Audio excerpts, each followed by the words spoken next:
চাষি, মহিষ চাষি, মহিষ দিয়ে গাড়ি টানে। আসসালামু আলাইকুম এভরিওয়ান, কি অবস্থা সবার? কেমন আছেন সবাই? আশা করি ভালো আছেন। আমরাও আল্লাহ তাআলার অশেষ রহমতে ভালোই আছি আলহামদুলিল্লাহ। আমি সুমাইয়া জান্নাত আপনাদের মাঝে আবারও একটি নতুন ব্লগ নিয়ে হাজির হয়েছি। আশা করছি পুরো ভিডিওটি জুড়ে আমার পাশেই থাকবেন। আই হোপ আপনাদের কাছে ভালোই লাগবে। তো এই যে সকালে নাস্তার টেবিল থেকে এলোমেলো একটা ব্লগ স্টার্ট করছি। ঘুম থেকে উঠেছি বেশ অনেকটা সময় আগে। সোহাও কিন্তু আজ অনেক সকাল সকালই ঘুম থেকে উঠে পড়েছে। তো তাকে স্কুলের জন্য রেডি করিয়ে দিয়েছি। আর এবারে হচ্ছে সে তার ইচ্ছে মতোই একটু পড়তে বসেছে। আর সোহার বাবা হচ্ছে নাস্তা করে নিচ্ছে। আজ কিন্তু নাস্তা তৈরির তেমন কোনো ঝামেলায় যায়নি। তার যেহেতু নাইট ডিউটি ছিল, অফিস থেকে ফেরার পথে কিছু নাস্তা নিয়ে এসেছে। আর এদিকে আমি কিছু ফ্রুটস কেটে নিলাম। এবারে সবাই মিলে নাস্তাটা করে নিব। আর এখন হচ্ছে নাস্তার পরের অংশটা, ওষুধ খাওয়া। এই অংশটা বাদ দিলে চলবেই না। তো নাস্তা করে ওষুধ খেয়ে এবারে কিন্তু কাজে লেগে পড়তে হবে। আজ কিন্তু অনেক অনেক কাজ আছে বাসায়।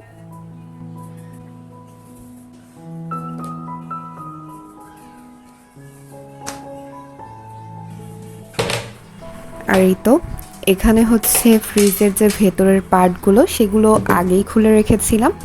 এখন সকাল সকালই জিনিসগুলো ধুয়ে নিয়েছি।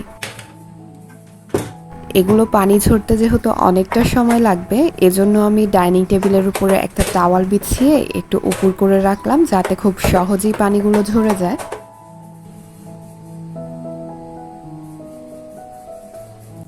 আর এখন হচ্ছে কিচেনে চলে এসেছি। সকালে নাস্তা তো করেছি ঠিকই, বাট চা কিন্তু খাওয়া হয়নি। আর সকালবেলা চাটা না খেলে দেখা যাবে কাজকর্মে মনও বসবে না, আর সেরকমভাবে এনার্জিও পাবো না।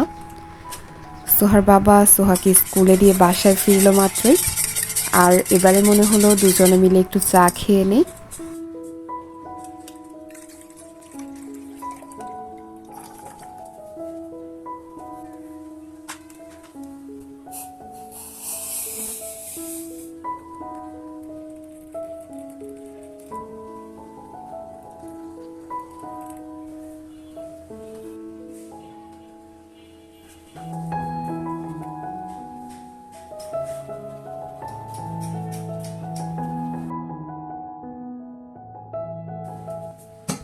নাস্তা পানির পর্ব সেরে এবারে কাজে হাত লাগাই চলেন।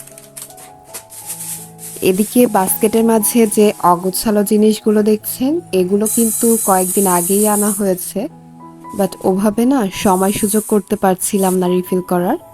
তো আজ কিন্তু জিনিসগুলো রিফিল করব। তো তার আগে মনে হলো যদি দুপুরের রান্নার গোছগাছটা না করে নেই, তাহলে কিন্তু রান্নাটা করতে একটু দেরি হয়ে যাবে।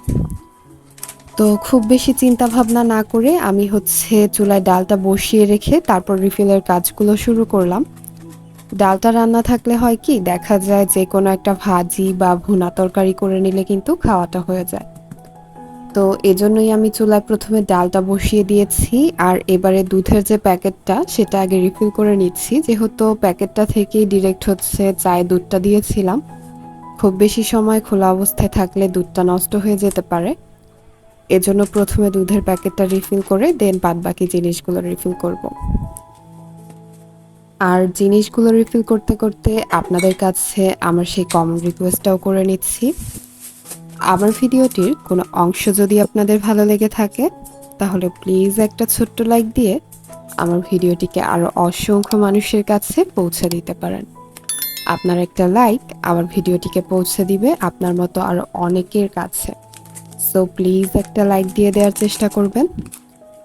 আর আপনি যদি আমার চ্যানেলটিতে নতুন হয়ে থাকেন, তাহলে আপনার কাছে রিকোয়েস্ট থাকবে আমার চ্যানেলটি একটু ঘুরে দেখে আসা। তারপর যদি মনে হয় আমি আপনার সাবস্ক্রিপশন লিস্টে থাকার যোগ্য, তাহলে কিন্তু আপনি চাইলে আমার চ্যানেলটি সাবস্ক্রাইব করে রাখতে পারেন। পাশে থাকা বেল আইকনের অল অপশনটি প্রেস করে রাখলে আমি ভিডিও ছাড়া মাত্রই পৌঁছে যাবে আপনার কাছে। আর আপনি যদি অলরেডি সবগুলো কাজ করে থাকেন তাহলে আপনাকে জানাই অসংখ্য ধন্যবাদ। তো এই যে কথা বলতে বলতে বেশ কিছু জিনিস রিফিল করে নিয়েছি। এবার লবণের প্যাকেটটাও রিফিল করে নিচ্ছি। লবণের প্যাকেট থেকে এই জারটার মাঝে ঢালতে কিন্তু একটু অসুবিধায় পড়তে হয়, যেহেতু লবণের জারটার মুখটা একেবারেই ছোট। তারপরও আমার কাছে না যে জিনিস সেই জিনিসের জারে রাখতে না একটু ভালো লাগে, এজন্য আমি এই জারটাতেই সবসময় লবণটা রিফিল করে রাখি। আজ কিন্তু আমার ভয়েসটা একটু অন্যরকম লাগতে পারে, শুনেই হয়তো বুঝতে পারছেন একটু ঠান্ডাও লেগেছে। আর আশেপাশে কিন্তু বেশ কিছু নয়েজও রয়েছে, পাশেই যেহেতু কনস্ট্রাকশনের কাজ চলছে, তো প্লিজ দয়া করে বিষয়টা একটু ক্ষমা সুন্দর দৃষ্টিতে দেখবেন। এখানে ডালগুলো রিফিল করে নিচ্ছি, মসুরির ডাল নিয়ে এসেছে, আর বাদবাকি যে ডালগুলো সেগুলা আছে অলরেডি। মসুরির ডালটা যেহেতু একটু বেশি করেই প্রয়োজন হয়, তো এখানে একটু বেশি করে আনা হয়েছে। আমি সবটুকুই জারের মাঝে ঢেলে রাখছি।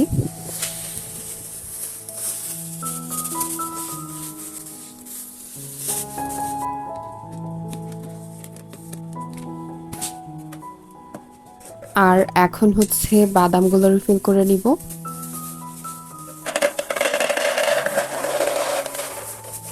আমি যখন কাজকর্ম করতে থাকি তখন না একটু একটু করে কাঁচা বাদাম নিয়ে খেতে থাকি। আমার কাছে এই চীনা বাদামগুলোই কিন্তু বেশি ভালো লাগে কাঁচা অবস্থায় খেতে, ভাজলে অতটা ভালো লাগে না।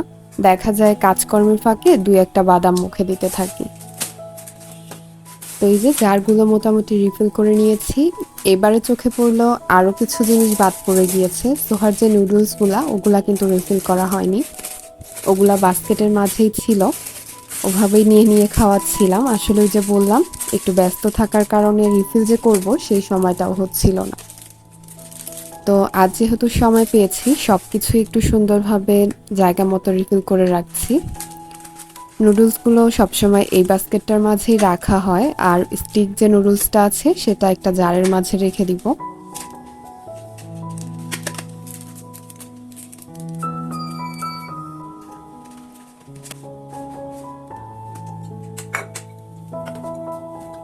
তো জারগুলা যেহেতু নামিয়ে রিফিল করেছি, তো ভাবলাম এখানের যে র্যাকটা আছে জারগুলো রাখার, সেই জায়গাটাও একটু মুছে ক্লিন করে ফেলি। এক কাজে দুই কাজ হয়ে যাবে। খুব বেশি ময়লা হয়নি, জাস্ট একটা কাপড় ভিজিয়ে একটু হালকাভাবে মুছে নিলাম। আর এবারে জারগুলো জায়গা মতো রেখে দিব। কয়েকদিন ধরে একটু অসুস্থ থাকায় কিন্তু তেমনভাবে কোনো কাজকর্মই করিনি, আপনাদের সাথে শেয়ার করেছিলাম। তো একটু একটু করে কিন্তু সবই গুছিয়ে নিচ্ছি। সেরকমভাবে দেখা যাচ্ছে আপনাদের সাথে হয়তো শেয়ার করতে পারছি না, বাট সংসারের কাজকর্ম যেগুলা সেগুলা তো করতেই হবে, দেখা যায় আগে বা পরে। তো যাই হোক, উপরের ক্যাবিনেটটার মাঝেও কিছু জার আমি রেখে দিলাম। আর এদিকে কিন্তু রিফিলের কাজ করতে করতে আমার ডালটা বলক চলে এসেছে। এই পর্যায়ে আমি ডালটা একটু ঘুটে নিলাম।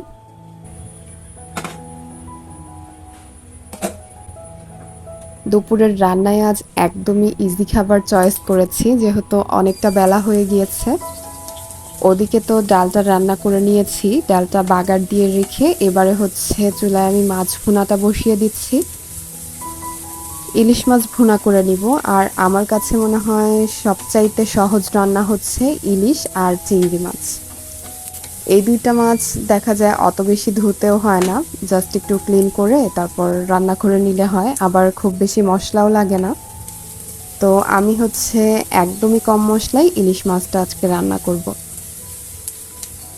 এখানে হচ্ছে তেলের মাঝে পেঁয়াজটা একটু ভেজে নিয়েছি, দেন এখানে লবণ, মরিচের গুঁড়া আর হলুদের গুঁড়া অ্যাড করে বেশ কিছু সময় একটু কষিয়ে নিব। আমি বাড়তি আর কোনো মশলা এখানে ইউজ করছি না। অনেকেই আছে আদা, রসুন, জিরা এগুলো সবই খায় ইলিশ মাছে, বাট আমার কাছে মনে হয় ইলিশ মাছের যে নিজস্ব একটা ফ্লেভার আছে ওটা কিন্তু আদা রসুন দিলে একটু কমে যায়। এজন্য আমি ওই সব মশলা কোনোটাই ইউজ করিনি, জাস্ট তেলের মাঝে হলুদ মরিচ দিয়ে আমি মাছটা ভুনা করে নিচ্ছি।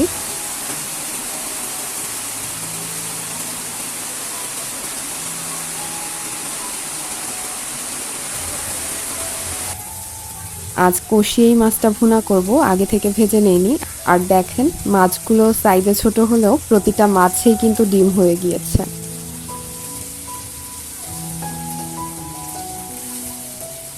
তো যাই হোক, এখানে মাছগুলো বেশ কিছু সময় ভালোভাবে কষিয়ে তারপর আমি ঝোলের পানিটা অ্যাড করে একটু ঢেকে রাখলাম। আর রান্না করতে করতে কিন্তু বাইরের ওয়েদারটাও আপনাদের সাথে শেয়ার করলাম। ওদিকে কিন্তু ঝুম বৃষ্টি হচ্ছে। আর এরকম ওয়েদারে কি কাজকর্মে মন বসে বলেন? সোহা আর সোহার বাবা কিন্তু অলরেডি ছাদে চলে গিয়েছে গোসল করতে। আমারও বৃষ্টিতে ভেজা হয় না বেশ অনেক বছর হলো। তো ইচ্ছে করছিল একটু ভিজি, তারপর আবার মনে হলো ভিজলে হয়তো বা আবার ঠান্ডার সমস্যাটা বাড়তে পারে, এজন্য আর যাওয়া হয়নি। তারপরও সোহা বারবার ডাকছিল যাওয়ার জন্য, ভাবলাম রান্নাটা বসিয়ে দিয়ে তারপর যাব।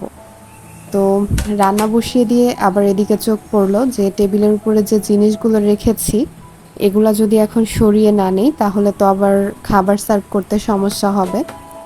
তো ভাবলাম এগুলা প্রথমে আমি জিনিসগুলো জায়গায় রেখে দিয়ে তারপর না হয় যাই।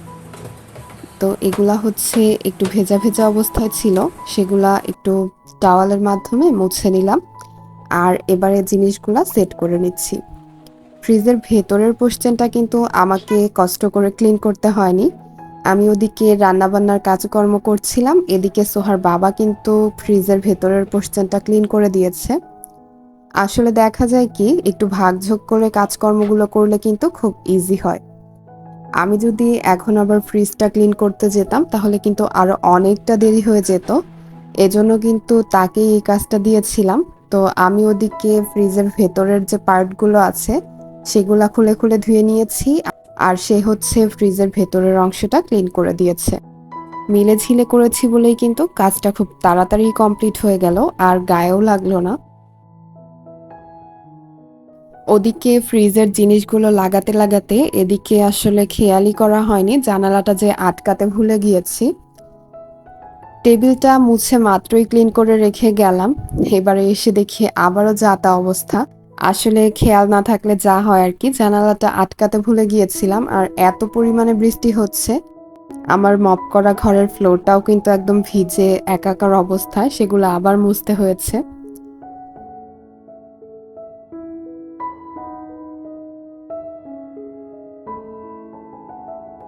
তো এই যে এখানে হচ্ছে দুপুরের রান্না বান্না কিন্তু ডান। ইলিশ মাছটা ভুনা করেছি, এখানে মিষ্টি কুমড়া ভাজি করে নিয়েছি অফ ক্যামেরায়, আর ডাল।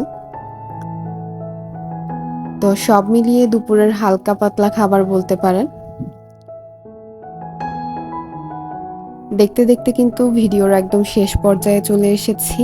আর এ পর্যায়ে আপনাদেরকে আরও একটা রিকোয়েস্ট করছি, আমার ভিডিওর মাঝে যদি আপনাদের ভালো লাগা বা মন্দ লাগা থেকে থাকে তাহলে কিন্তু আমাকে কমেন্টসের মাধ্যমে জানাতে পারেন। আপনাদের ভালো লাগা মন্দ লাগাগুলো জানতে পারলে আমার কাছে বেশ ভালো লাগে। তো এখন হচ্ছে দুপুরে লাঞ্চটা করে নিব। আর এ পর্যায়ে আপনাদের কাছেও বিদায় চেয়ে নিচ্ছি। সবাই ভালো থাকবেন, সুস্থ থাকবেন। আল্লাহ হাফেজ। আসসালামু আলাইকুম।